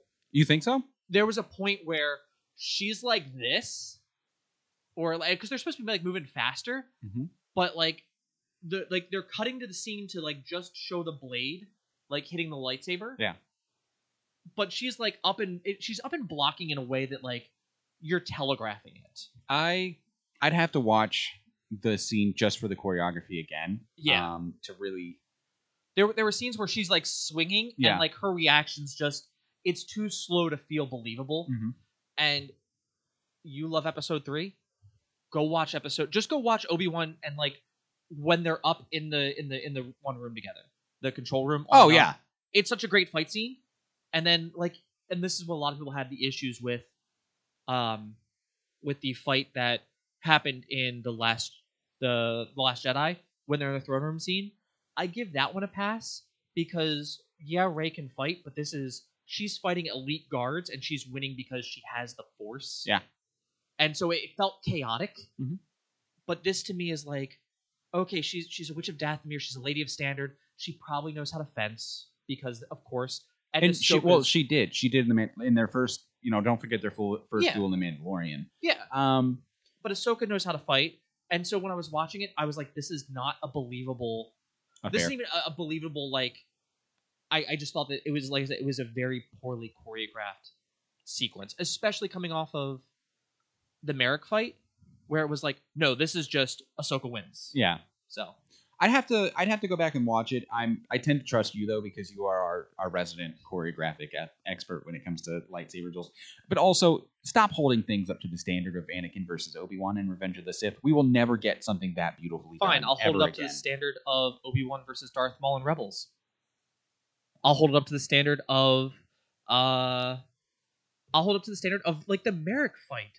Like that fight was that's so fair. good. I know, but I'm just saying, the Anakin Obi-Wan duel was the most personal, Fine, I'll best hold it up choreographic fight that there ever will be. to Obi-Wan versus Anakin, or Obi-Wan and Anakin versus Count Dooku the first time.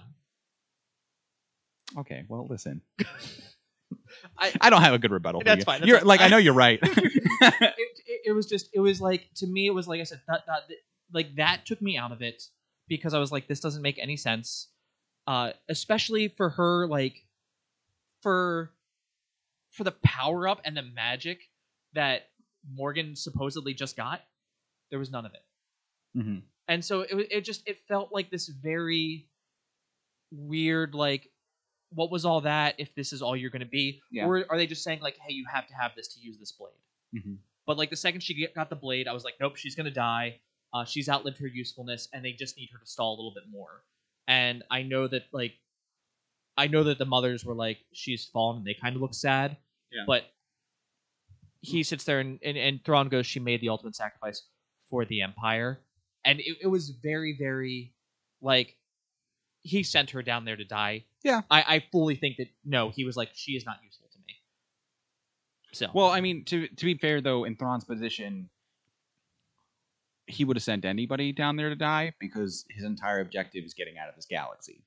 So that's fair. It fits his mission objective. Yeah. That makes sense. I'm inclined to agree with you on those points, but I love how it gets to be too many night troopers for Ahsoka and Sabine to handle themselves, and so they just start gunning it for the edge. Or no, it wasn't the trooper. Well, were some of them alive at the end when they started? I think some of them were alive, but I think they were supposed to be the dead ones, but it became very unclear. Yeah, okay. Because not that many volunteered. It was like a platoon, mm-hmm. So that's 20 guys, 30 at max. Yeah.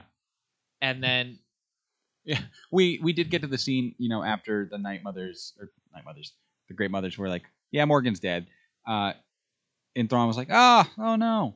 Anyway, bombard the whole place. Yeah, destroy it. Which I don't know if you caught like the eye roll, not eye roll, but like the eyes from the Great Mothers, like, hey, that was our yeah. Well, like we took everything home. out of. I know, but like, still, about no. What the hell, man? What if we need to come back here one day, build another giant hyperspace ring? But that's just another case of Thrawn throwing the kitchen sink at Ahsoka. Yeah. and Sabine. And I'm assuming like he thought Ezra was there with them at some point. I think so too. I don't think he knew Ezra was up there. Yeah.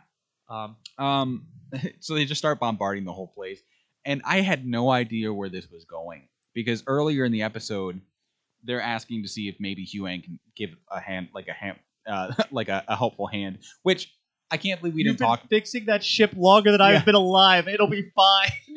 And I can't believe we didn't mention this scene earlier. It was hilarious. But he has the Noti tribe on board helping him repair the thing. They're like electrocuting themselves. It's because I don't think they have electricity there. So hey, they have their pods. I don't know how they work. I know that is all like. And then maybe they're a little bit combustion. They hover. Steam. I don't know.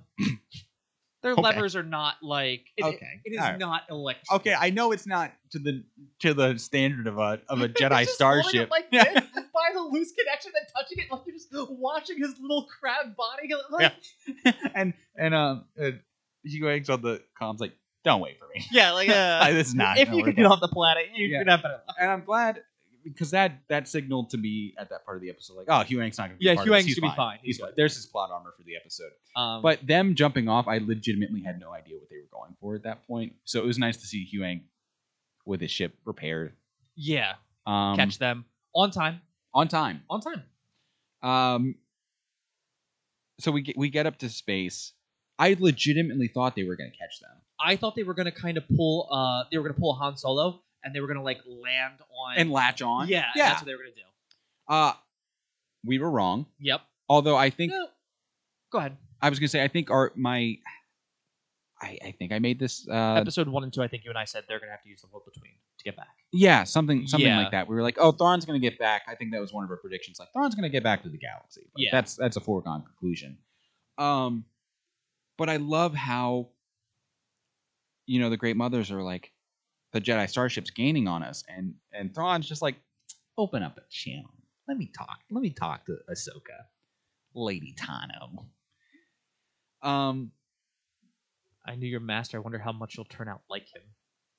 Oh, that is a gut shot. So, but here's the thing: her face didn't change. She just goes, "Can we get more power?" Yeah. Like it was, we have an objective. We need to get there. Well, yeah, until you could see the anger on Ahsoka's face when he drops, maybe this galaxy is better for a Ronin like you. Oh, yes. Whoa. So that was also a point to me where it was like, how lazy is this? That like you gave them a name of like what was the wild name for Wild Jedi? Boken Jedi. Boken Jedi. Like I know she was traditionally trained. Call her a Boken Jedi though, because it feels like it has a name. And to me, just getting Ronin, I'm like, so actually, I'm again on the opposite side of the aisle than you. I think it fits into Thrawn's personality that he used Ronin. He's a very classical of the arts Grand Admiral, so I don't think it's that much of a stretch to bring the term Ronin into the galaxy like that. Yeah, but that would mean that we had samurai and we had Japanese culture. Not Japanese culture, but I think you can apply it to that of the early Jedi. So I still think you just gave us Boken Jedi. Okay, well listen, you can't have everything. I understand, okay. But like I said, that to me was one of the I was like, the lazier parts of the writing. Sure, yeah, good for you. I didn't think it was as good of, especially since we just had a name. Yeah, I was kind of surprised that they didn't.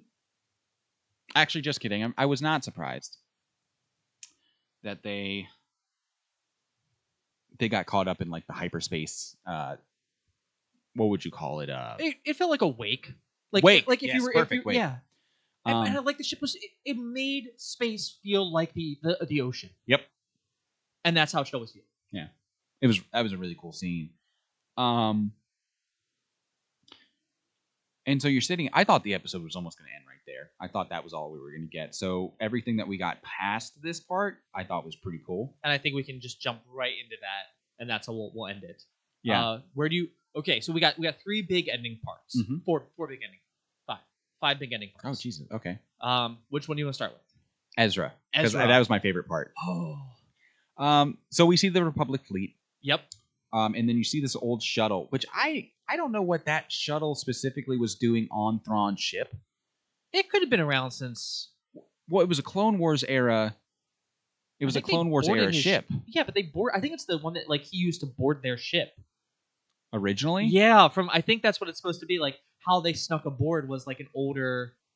You might be right. I think I'd have to rewatch it, but yeah, that we've seen that ship. It was a staple of It was a staple of both the Republic and the Confederacy. Actually, yeah, it was a good ship. Yeah, and that scene was so good. It was so well done. You see it landing. You see everybody in the hangar. They're like, no, we've been here before. Yeah, back to the first episode. We know who came off these. In the hangar the first time. Pull out everyone's got their guns trained on it, and he starts walking down, and you see a stormtrooper start walking down. Yeah, and everybody's cocking like. No. I love the fact that Chopper clearly goes, he's short for a stormtrooper. And it's just like, yes! I love how it was Chopper who would seen through it immediately. Just knew immediately who it was. Poor sensitive droid right there. It really underscores their relationship. I'm sure Chopper, as much as he would never admit it publicly, missed the hell out of Ezra this entire time. He takes off the stormtrooper helmet, and you see him adjust to it because you can't see in those things that well. Yeah. And Hera's like, Ezra, and it was because I'm sitting there watching this. I'm like, hi mom, I'm home. Yeah, and that's all it was. Mm-hmm. It was hi Hera. I'm home, and that's all it that had to be. he sounded like Ezra from He did. from Rebels too. Like that's And if you notice, like, because he had helmet hair, his hair was back, yeah. so it looked more like him out of like When he was a kid, when he was younger. Oh. It was such a beautiful scene. was such a good I got scene. goosebumps. I have goosebumps, I have goosebumps right now too. thinking about it. Yeah, Oh, it was. I just wanted them to hug. I was kind of mad that it. I kind of wanted a hug, but I'm also like, yeah, don't that's filthy. Go make him take a shower, a real shower. He needs one. So that was great to see. What's ending number 2 for you? 'Cause I can think of 3. I'm not sure where you're getting. Oh wait. Oh yes, I forgot of the two other villains that got 0 screen time in this. Yeah, so this clearly was. Let's save those 2 for the end. Let's go. Really, I was gonna go the other way. Really? Yeah. I think those 2 are arguably bigger than. Really? Really? They're bigger? Yes. Okay. Okay, then. Okay. I'm gonna trust you. Okay. All right. Listen. No. Cover the other ending. You're good. Because I had theories about the other ending. I have theories about a lot of the endings. Okay. Honest. But let's go with the easiest one then. Thrawn arriving at Dathomir. Yes. That was the entire scene. Was just the Star Destroyer with the huge Seeing the red hyperring. planet.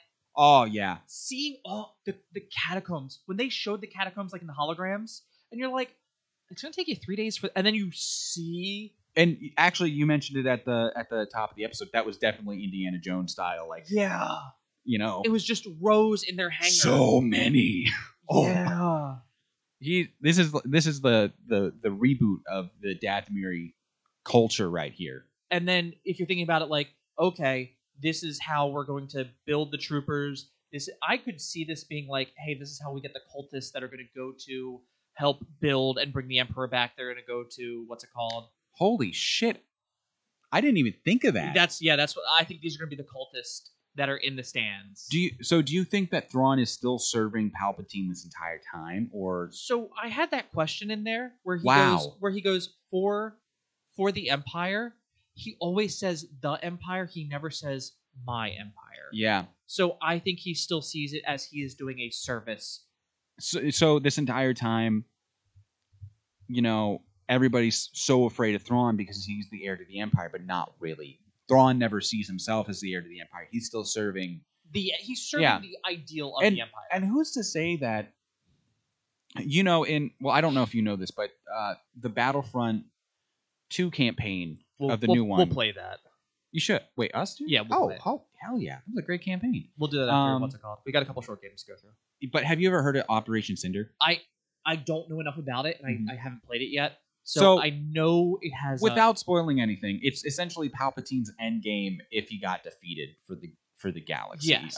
Lots of fire and blood, basically. That makes sense. So who's to say that maybe Thrawn wasn't trusted enough to have this sort of audience with Palpatine? Like, obviously, they're very close. Palpatine trusts Thrawn with, he's a Grand Admiral, for Christ's sake. He's. I'd argue that Thrawn is more in favor with the Empire than anybody else in the Empire, including Vader. I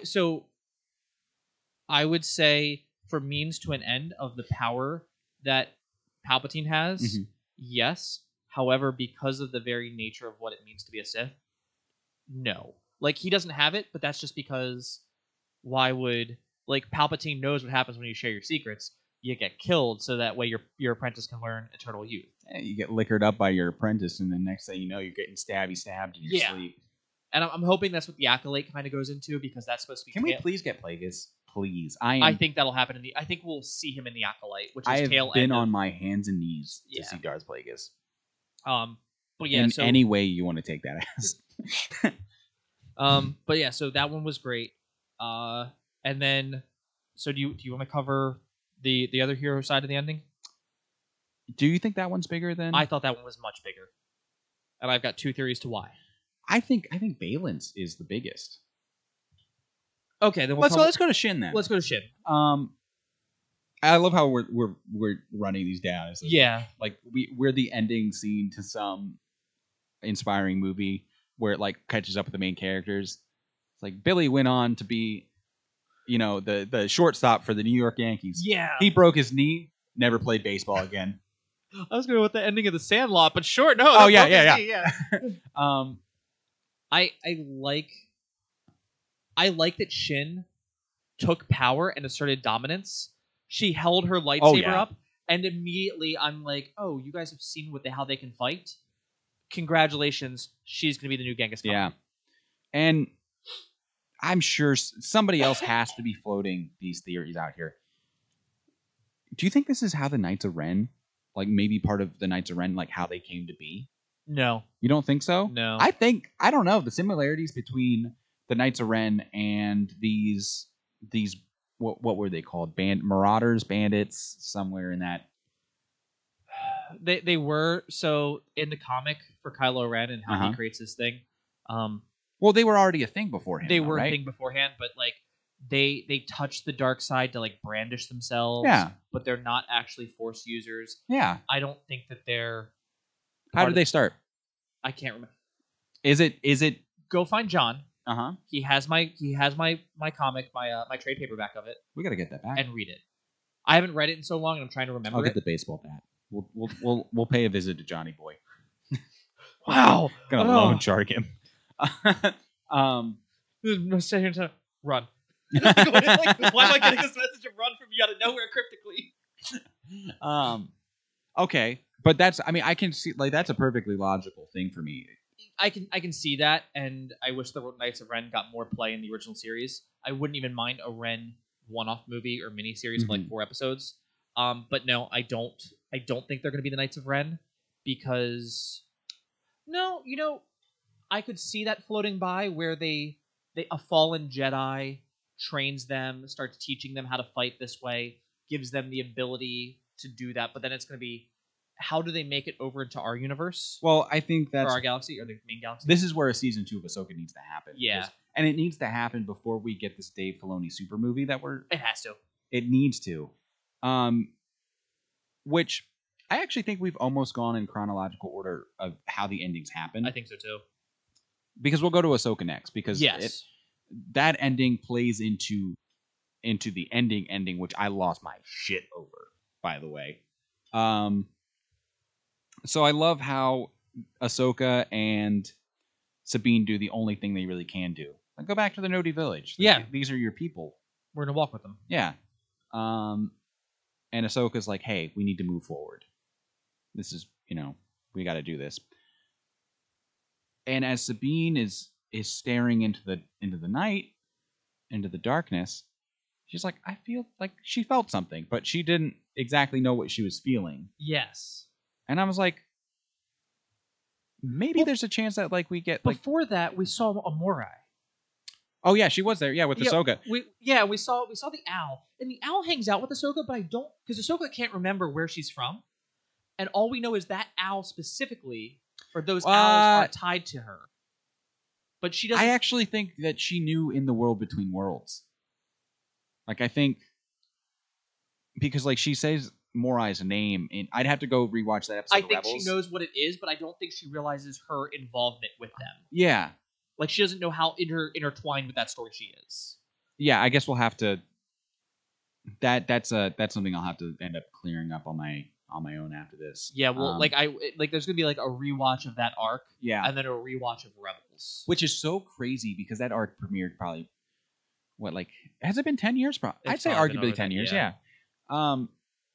To think of the impact that singular Clone Wars arc has had on Star Wars. One of the most hated arcs. Was it really? It is the most hated arc in all of Clone Wars. Oh, hell no. Yes. Absolutely. No, anybody who has that take is stupid.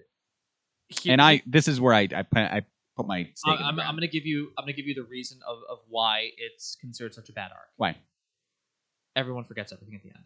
Oh, wow. It had no meaningful impact, and therefore it could have been taken out. No, it had greater world building though. Yeah, you know what? I would if they would have just introduced it like the Father, the Son, and like in Rebels, and been like these are the progenitors of the Force. They could have explained it better. We can cover that next time. But that arc is really not liked, and that's why when that ending started coming out in Rebels, people had problems with the Rebels because they were like, well, people had problems with Rebels from the get-go. They did, but people warmed up to it. Well, yeah, a lot of people still haven't though. which is That's so true. crazy to me. Because Rebels has some of the most heartbreaking, It does. emotional scenes that I'll ever experience in my life. That's very true. I'd actually argue that it's more emotional than Clone Wars. Because with Clone Wars you cover everything in the Clone Wars, but Yeah. from Rebels you follow this very intimate group as Yeah. they're growing in the sacrifices that they have to make, and you know the sacrifice I'm talking I about. know the sacrifices we're talking I can't about. watch that without crying. No, I'm not gonna lie to I you. understand. But I like that we saw Morai, Mhm. and then it goes by. Time passes, nights there, and it looks like Sabine's looking out. She goes, "Oh, it must have been a shadow under the stars," and then she turns and walks away.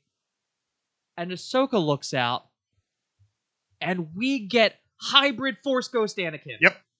So that Hey, being buddy. said, I have 2 theories now about why Sabine can use the Force. Okay. Morai gave her the ability to use the Force Okay. to help Ahsoka, That'd be cool. or because Anakin's the fucking chosen one, does what he wants. Anakin was like, my Padawan was in trouble. She learned her lesson. She needs to teach the Jedi Order. Sabine did not use the Force. She's trying, and Anakin's like, I got you, kid. And that's why she can use it. If that is the answer, I am completely okay with that. I think.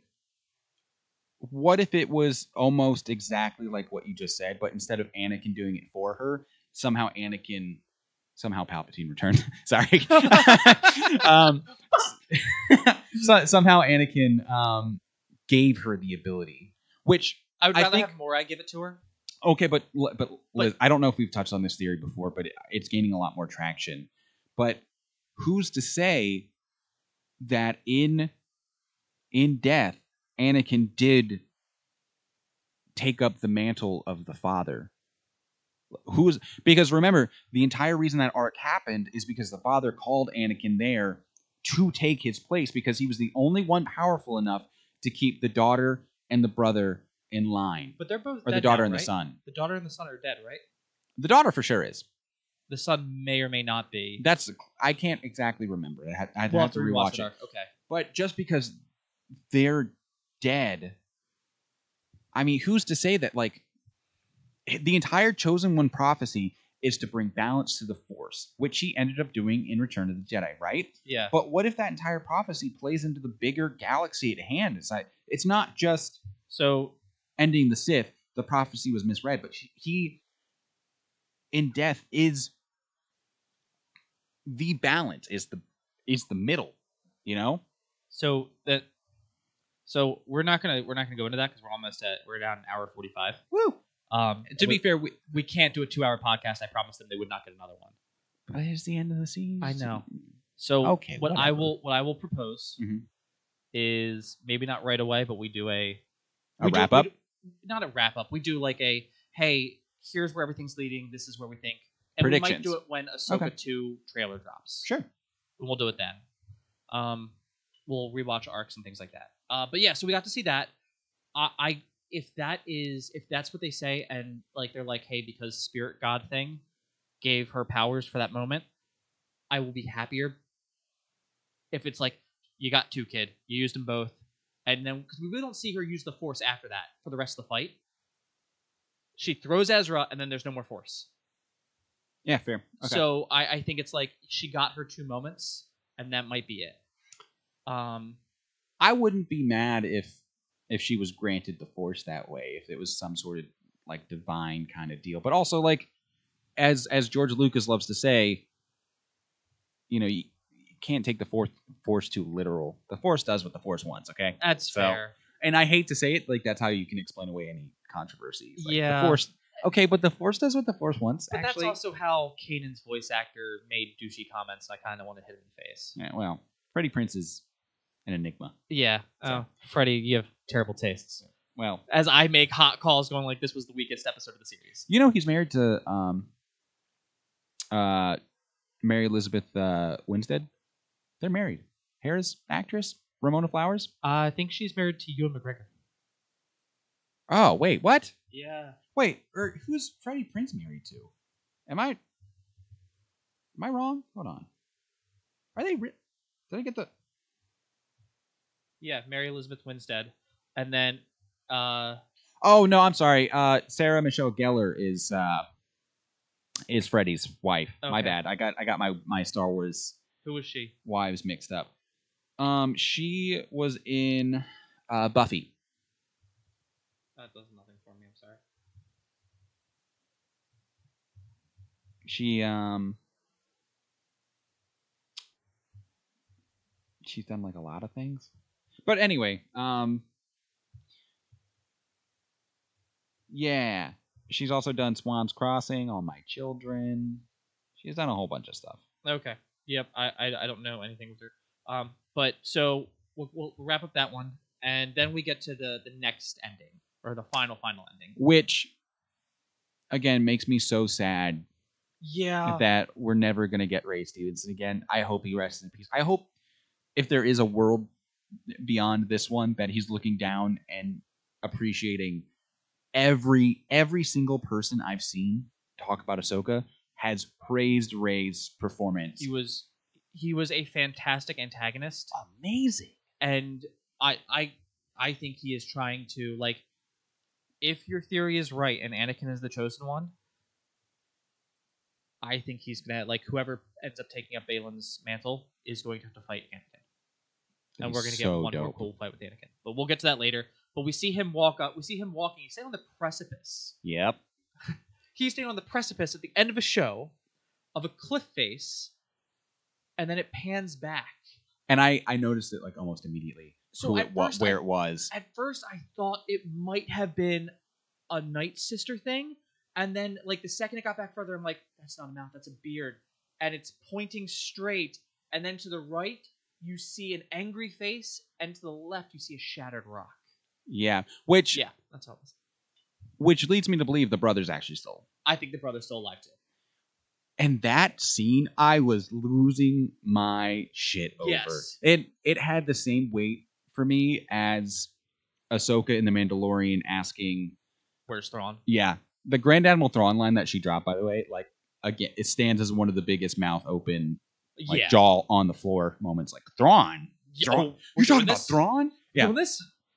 Oh my goodness! He looks so dope up there. Like he does. You notice, like he doesn't have his traditional robe anymore. It looks very different, and I'm very excited to see his costume change. Which leads me to believe, though, is that they're getting back to their galaxy through the world between worlds. I think no, that's you have. They have to.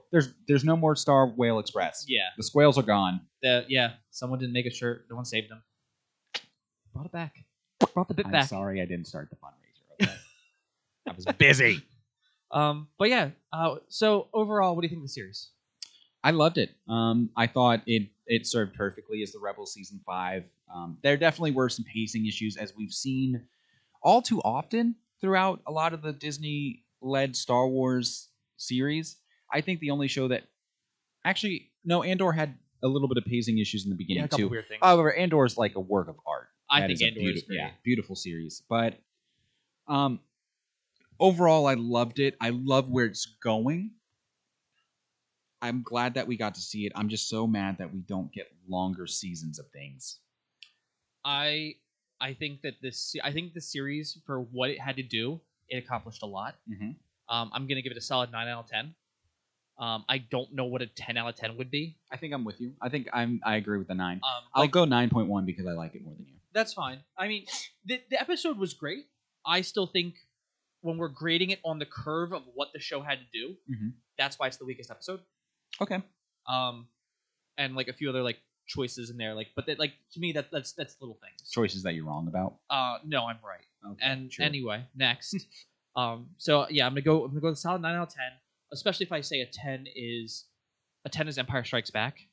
That will never be achieved again. Well, it'd be very, very hard to achieve again.